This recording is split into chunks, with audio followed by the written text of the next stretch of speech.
നമുക്കിന്നൊരു പൊന്നാങ്കണ്ണി ചീര കൊണ്ടുള്ള തോരൻ. അതിൻ്റെ കൂടെ നമ്മൾ ചെറുപയറും കൂടി ചേർക്കണം. അപ്പം നമുക്ക് തുടങ്ങാം.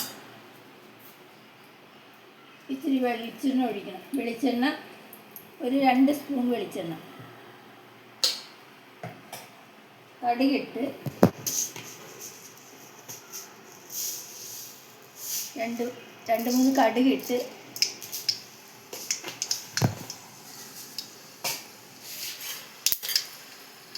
ഒരു കഷ്ണം ഉള്ളി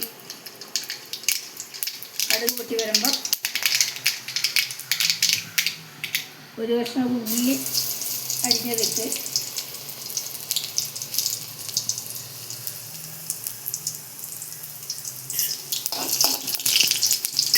ഒരു ഉണക്കളവിട്ട് 2 വേപ്പില കിട്ടണം. തീ കുറച്ച് വെച്ച് വേണം. അത് വാടി വരും. അത് മൂത്ത് വരുമ്പോഴേക്കും നമ്മുടെ പൊന്നാങ്കണ്ണി ചീരയുണ്ട്, അതിട്ട് നമുക്ക് വാട്ടിയെടുക്കാം.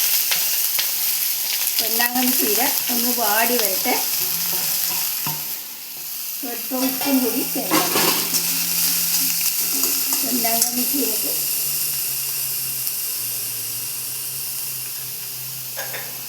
ഒരു സ്വല്പം ഉപ്പ് കൂടി ചേർത്ത് നമുക്കത് വേവിക്കാം. പൊന്നാങ്കണ്ണി ചീര ഒരുപാട് ഗുണങ്ങളുള്ള സാധനമാണ്. കണ്ണിന് ഏറ്റവും നല്ലതാണ്. 10 ദിവസം അടുപ്പിച്ച് പൊന്നാങ്കണ്ണി ചീര കഴിച്ചാൽ കണ്ണിന് നല്ല കാഴ്ചശക്തി, വൈറ്റമിനുകളും ഉണ്ടാകുന്നതാണ്. നമുക്ക് നല്ല തോരനായിട്ട് ഇത് കൂട്ടാം. ഇത്തിരി ചെറുപയറും കൂടി ചേർത്തിട്ട് ഇപ്പം അതൊന്ന് മൂടി വെക്കാം. നമുക്ക്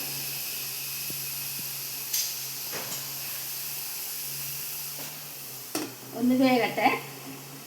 ഒരു 5 മിനിറ്റ് അതിരുന്ന് വേകണം.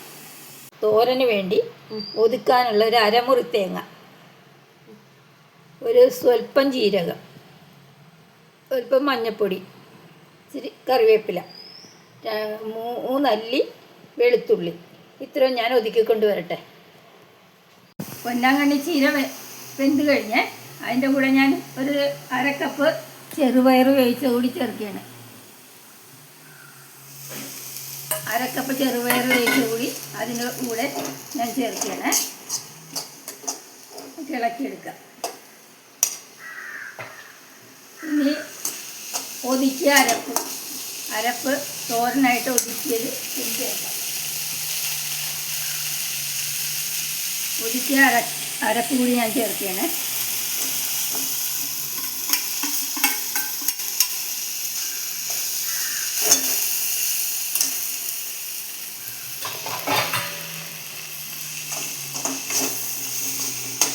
അരപ്പിന് 2 മിനിറ്റ് ഇതൊന്ന് അതിൻ്റെ പച്ചമണം മാറുന്നവരെ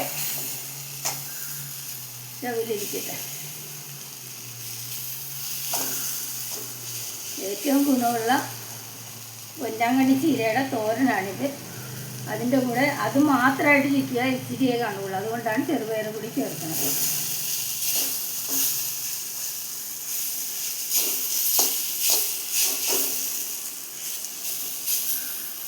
തോരൻ റെഡിയായി.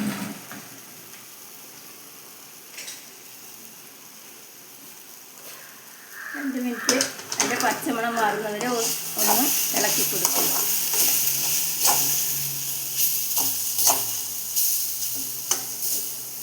തോരൻ റെഡിയായേ. ഇത്രയേ ഉള്ളൂ.